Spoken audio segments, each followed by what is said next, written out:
Status, what is it, and how is it attained? There's contemporary status, the kind that comes quickly and is associated with fashion, popular culture, and fads. Then there's enduring status, the kind that has stood the test of time. A kind of status that is earned by delivering exceptional products over and over. This is the kind of status that turned Rolls-Royce into the benchmark of quality.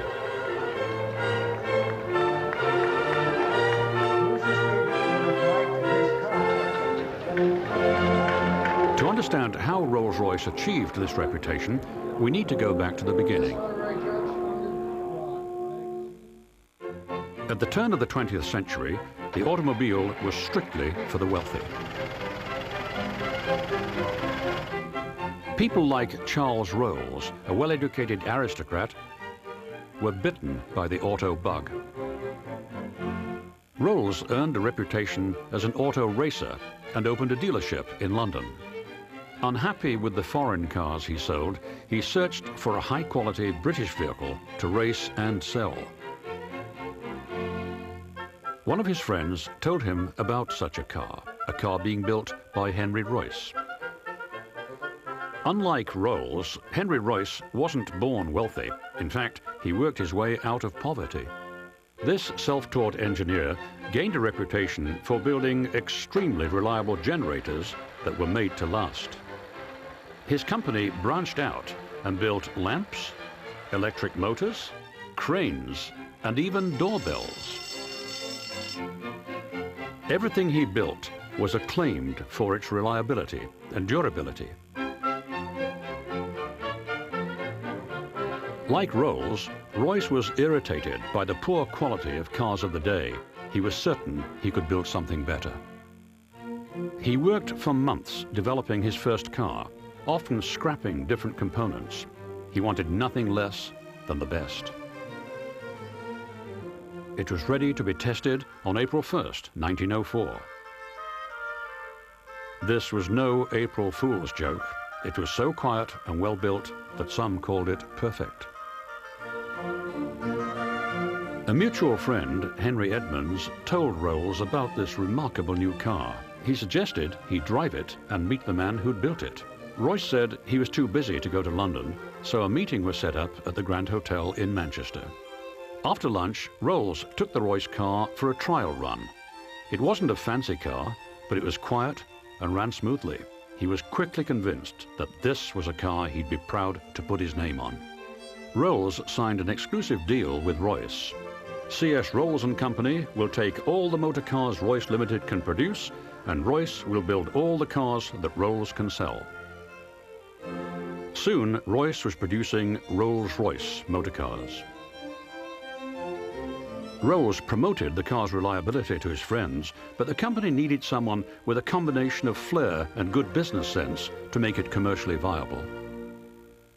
Claude Johnson, afterward known as the hyphen in Rolls-Royce, knew how to create the right impression for the cars. Since most wealthy motorists traveled with their maids, valets, and chauffeurs, they needed a large and powerful car to haul this entourage. Johnson convinced Rolls and Royce to build such a car for the 1907 Olympia Motor Show in London. This became the most famous Rolls-Royce ever produced. To stand out, it was painted silver, and all the metal pieces were nickel-plated. Its color and quiet engine earned it the name the Silver Ghost.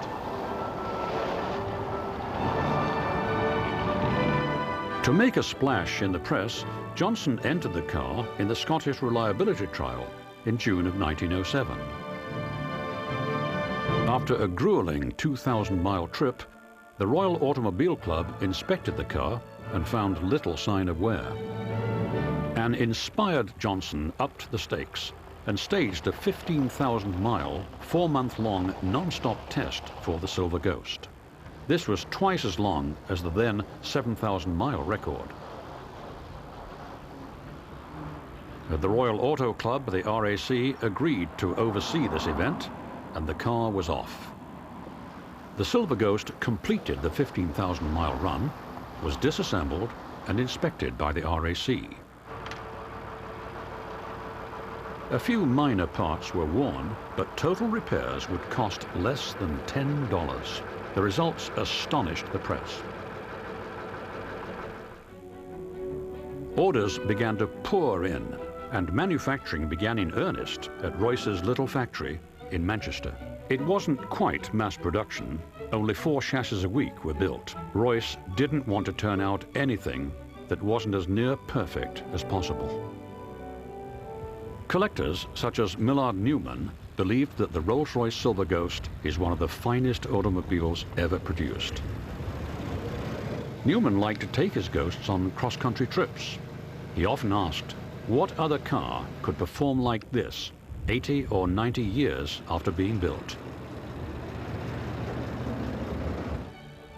Royce believed that to maintain high quality, he had to concentrate on producing just one model well, instead of trying to do several in a mediocre way. This strategy paid off, and in 1908, the company moved to a larger factory in Derby. Napier, its chief rival in the luxury market, was soon eclipsed. Rolls-Royce had climbed to the top of the automotive mountain. But Charles Rolls wanted to go higher. He wanted to fly. He became an accomplished aviator and was the first pilot to cross the English Channel twice in a non-stop flight. Royce didn't share Rolls's enthusiasm for flying. He thought it was too dangerous. He refused to build aircraft engines. Undeterred by his partner's apprehensions, Rolls continued his flying exploits. In the summer of 1910, while taking part in a landing contest, Rolls sadly had the dubious distinction of being the first Englishman to be killed in an aircraft accident. His death was a blow to the company.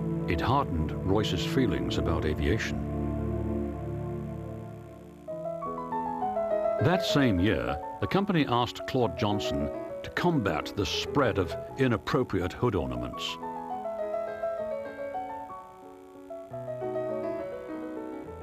He commissioned a sculptor, Charles Sykes, to create a standard mascot for Rolls-Royce. He'd created the Whisperer for a friend's Rolls. Johnson liked it. It's thought that Sykes was using Eleanor Thornton, the secretary and purported mistress of Lord Montagu, as his model. The new statuette was called the Spirit of Ecstasy. This stylish nymph landing on the radiator has adorned the prow of almost every Rolls-Royce since then. While Eleanor was immortalized in art, her life took a tragic turn. A German submarine sent a torpedo into the ship she and Lord Montagu were on. It sank and she died.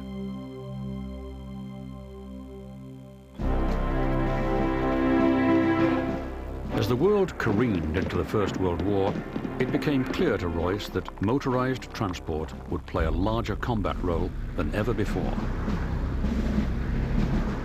Rolls-Royce made its chassis available for staff cars and ambulances and mechanized armored vehicles. The Silver Ghosts were capable of reaching 50 miles per hour, even with a full combat load that nearly doubled its civilian weight. T.E. Lawrence, or Lawrence of Arabia, was the most famous driver and admirer of the Rolls armored vehicle during the First War. He attributed his success in desert warfare to his Rolls-Royce fleet, which covered thousands of miles without any technical problems. A triumph of British workmanship, said the Times newspaper. Lawrence said, a Rolls in the desert was above rubies. As Rolls-Royce cars were making a difference on the ground, Royce was being asked to reconsider his opposition to building aero engines. He relented only after winning assurances that he'd be allowed to develop an engine that would ensure that the pilots were given every opportunity to fly home. The resulting Eagle engines were so reliable that even after the ignition system or the cooling system was shot out by enemy gunfire, the planes would fly. When the war ended, the factory pulled out a chassis it had stashed away and began to develop a new car. By 1922, the so-called baby Rolls was ready for motorists who wanted a smaller car to drive without a chauffeur. The engine's basic proportions provided Rolls-Royce with its power plant for the next 37 years, until 1959. The company still wanted to compete in the large luxury car market, so it introduced the Phantom in 1925. The new car was built on the Silver Ghost chassis, but had a new engine. Its best feature was hydraulic shock absorbers. Many thought it didn't go far enough. At the same time, Rolls-Royce set up a factory in the United States.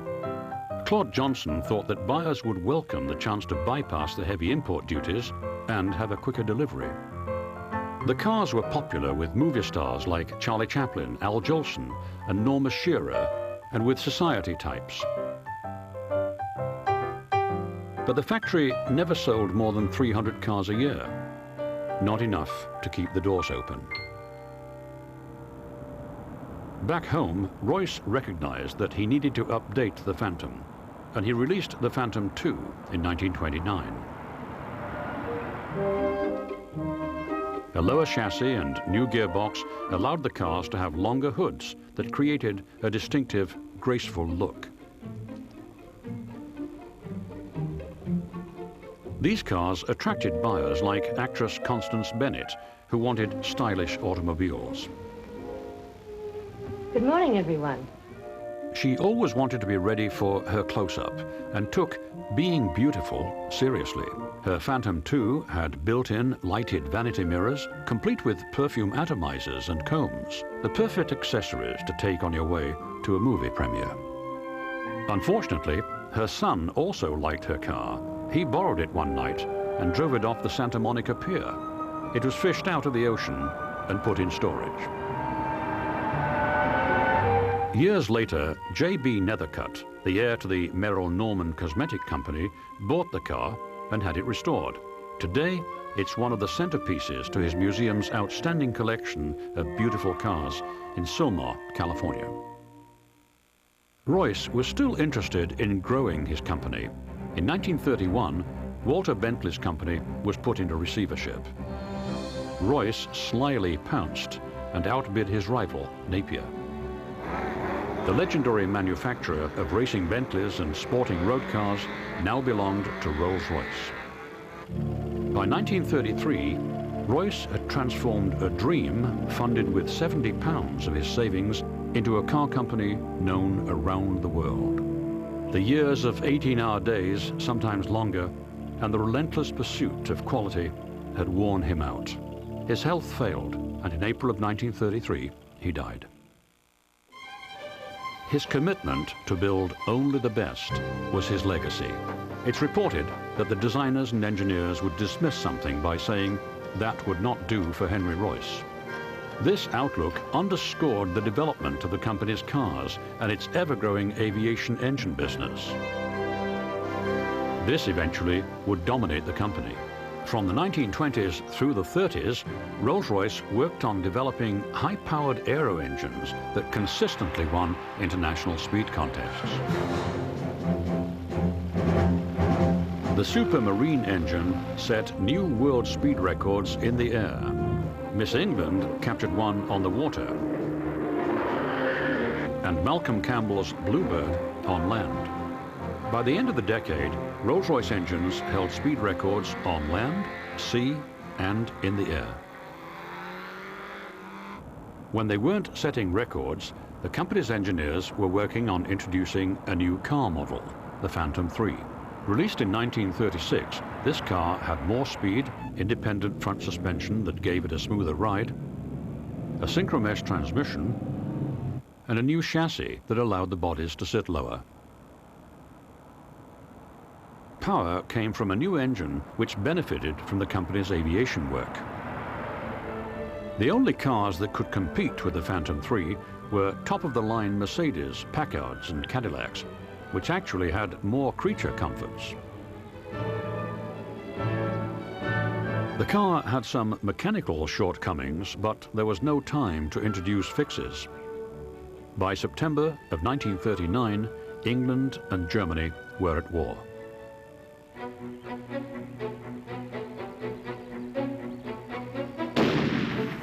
The company was ready to join the battle with a new aviation engine it had been developing, the Merlin. It was hoped that this engine would provide an impenetrable shield for England, like the one Merlin, the legendary magician, devised for King Arthur.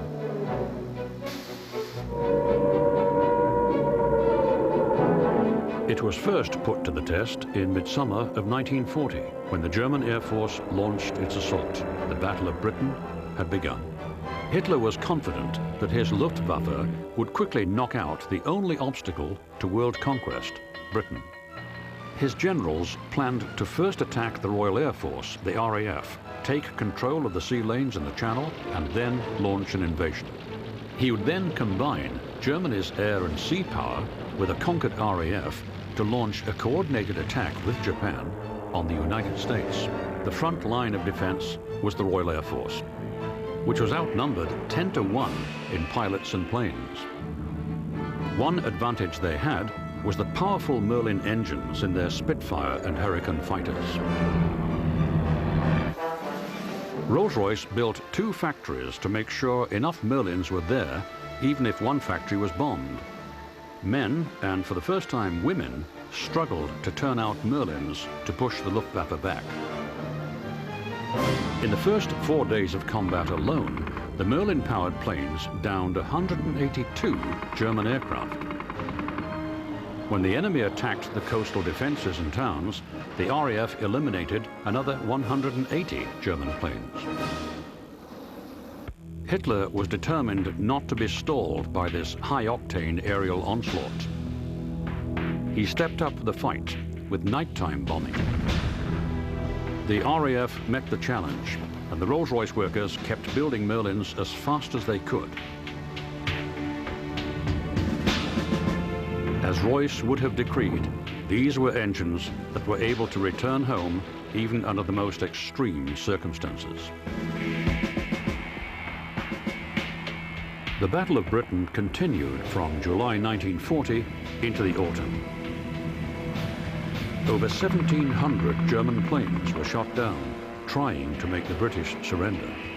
After leveling thousands of homes and killing more than 23,000 men, women and children, Hitler gave up and turned his attention to another losing proposition, the Eastern Front. The Merlin-powered planes headed off the invasion of Britain and, some believe, saved the free world. Like its namesake, the Rolls-Royce Merlin had protected the realm.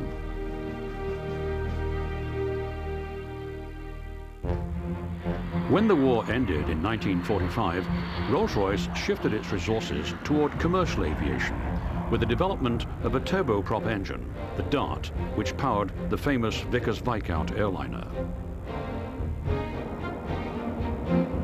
The Dart and the company's other pure jet engines became the largest part of Rolls-Royce post-war business. As more money was pumped into aerospace work, post-war car production was moved into the factory at Crewe, which had been built to manufacture Merlins. While profits from the motor car division were slim, the car's status proved to be a great promotional tool for the aerospace division. People just felt better about getting on a plane with the Rolls-Royce logo on it.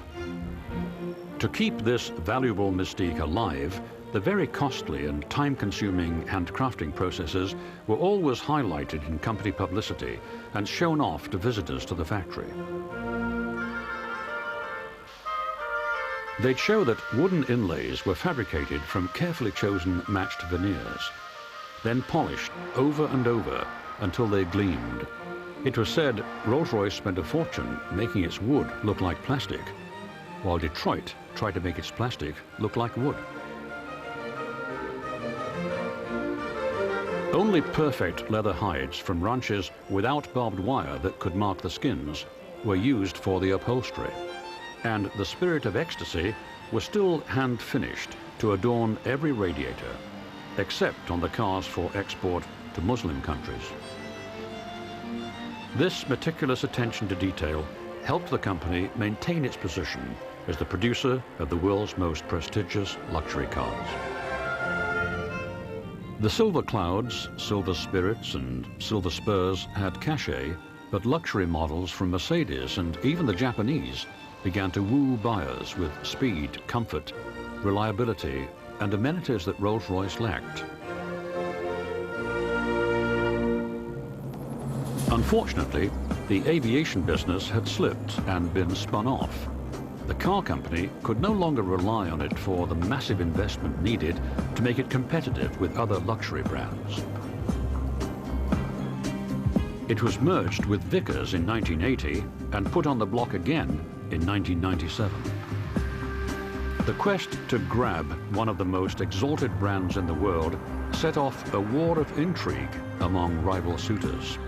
BMW's winning bid was bested by a late offer by Volkswagen of $645 million. As the world congratulated the victor, the VW discovered it hadn't quite landed the prize. The Rolls-Royce name and RR logo were controlled by the old aviation business that had been split off, and this company preferred BMW. BMW rewarded their favor with a $45 million payment for the trademark. Instead of a long court battle, Volkswagen made a deal with BMW and kept Bentley and the Crewe factory while handing over Rolls-Royce to BMW 3 years later. The first BMW-designed Rolls-Royce appeared in 2003. This V12-powered ultra-luxury car was called the Phantom. Many critics weren't taken with its styling. They'd build only 1,000 cars a year at $350,000 a copy, a price that almost guarantees that a buyer won't often see someone else driving one. The owners are as rare as the cars. Typically, they're very well heeled, with an average annual income of $1 million and liquid assets of at least $10 million, excluding houses of which they often own 3 to 5. Many also own 5 or 6 other exotic, expensive cars. These are the people who buy into a brand that has made history. Volkswagen also unveiled its new Bentley in 2003, a stunning sport touring model called the Continental GT.